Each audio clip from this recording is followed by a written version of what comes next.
साकिन किसको कहते हैं? जिस मीम पर जज़म हो। तख्ती नंबर 22 के अंदर आता है मीम साकिन का। तख्ती नंबर 22 के अंदर मीम साकिन के कायदे आते हैं। किसके कायदे आते हैं? मीम साकिन के कायदे आते हैं। तो मीम साकिन पर कितने कायदे होंगे? एक होगा इक्फा शफी, एक होगा इदगाम शफी और एक होगा इजहार शफवी। इक्फा शफी किस मीम पर होगा? मीम साकिन के बाद बा आ जाए तो गुन्ना के साथ इक्फा होगा। मीम साकिन किसको कहते हैं? जिस मीम पर मीम साकिन किसको कहते हैं?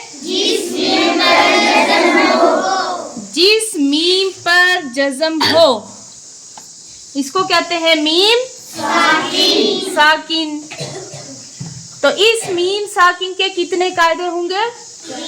3। यानी जब ये कुरान में आएगी किसी लफ्ज़ में तो इसको पढ़ते वक्त ये ध्यान देना है कि इसको रब्बहुम पढ़ना है या रब्बहुम पढ़ना है। क्या पढ़ना है ये ध्यान देना है कि क्या पढ़ना है। तो वो ध्यान कब देंगे? जब हम उसके बाद वाले हरफ पर नजर रखेंगे। तो यहाँ पे मीम साकिन के बाद बा आ रही है तो यहाँ गुन्ना के साथ इख्फा भी होगा। गुन्ना के साथ इख्फा भी होगा। कैसे पढ़ेंगे? रब्बहुम बिहिम। कैसे पढ़ेंगे?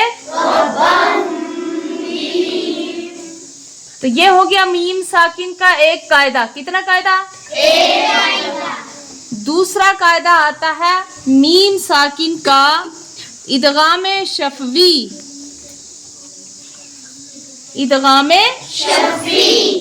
अब इदगाम कहते हैं एक हरफ को दूसरे हरफ के अंदर मुदगम करना, मिला देना। इदगाम कहते हैं एक हरफ को दूसरे हरफ के अंदर मिला देना। अब हमने यहाँ पे एक हरफ को दूसरे के अंदर कैसे मुदगम कर दिया, कैसे मिला दिया? तो यहाँ हा मीम पेश हम जो था, हा इस आगे जज़म वाली मीम के साथ नहीं मिलाएंगे बल्कि हा को आगे तशदीद वाली मीम के साथ मिला के दोनों मीम को एक कर देना। एक मीम को दूसरी के अंदर दाखिल करके पढ़ेंगे हम इसको एक ही। तो वहां पर करेंगे गुन्ना। मीम साकिन के बाद मीम मुशद्दद आए तो वहां पे गुन्ना होगा, जिसको कहते हैं इदगाम शफवी। जिसको क्या कहते हैं? इदगाम शफवी। इदगाम शफवी।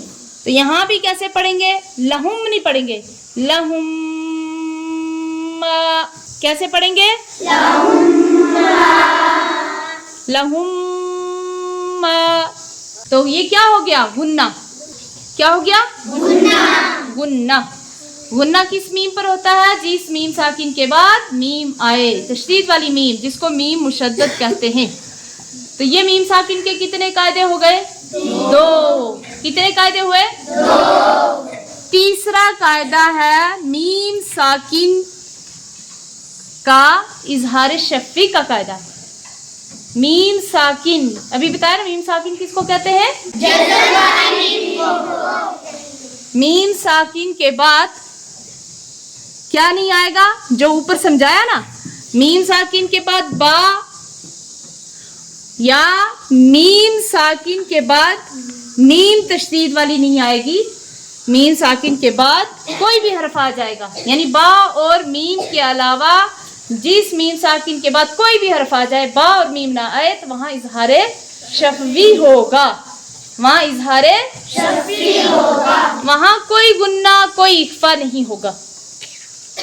वहां कोई गुन्ना और कोई इख्फा नहीं होगा। जहां जिस मीम पर कोई गुन्ना और इख्फा नहीं होता उस मीम को लकुम पढ़ते हैं। लकुम। लम ज़बर ला, काफ मीम पेश कुम। लकुम। लकुम नहीं पढ़ेंगे, इसको पढ़ेंगे लकुम। ऐसे पढ़ेंगे लकुम दीनुकुम। लकुम दीनुकुम। हाँ, ऐसे पढ़ेंगे। तो मीम साकिन के कितने कायदे हो गए? 3। 3 कायदों पर नजर रखनी पड़ेगी کبھی میم ساکن کے بعد با آئے گا, کبھی میم ساکن کے بعد میم مشدد آئے گی, تو یہاں دونوں پر گننا کریں گے. اور جس میم ساکن کے بعد با اور میم نہ آئے, باقی کوئی بھی حرف آ جائے, وہاں اظہار شفوی ہوگا, وہاں کوئی گننا اور کوئی اخفا نہیں ہوگا. پیچھے جو آپ نے پڑھا تھا نون ساکن اور تنوین کے, وہ کتنے قاعدے تھے؟ ہاں 4 قاعدے تھے.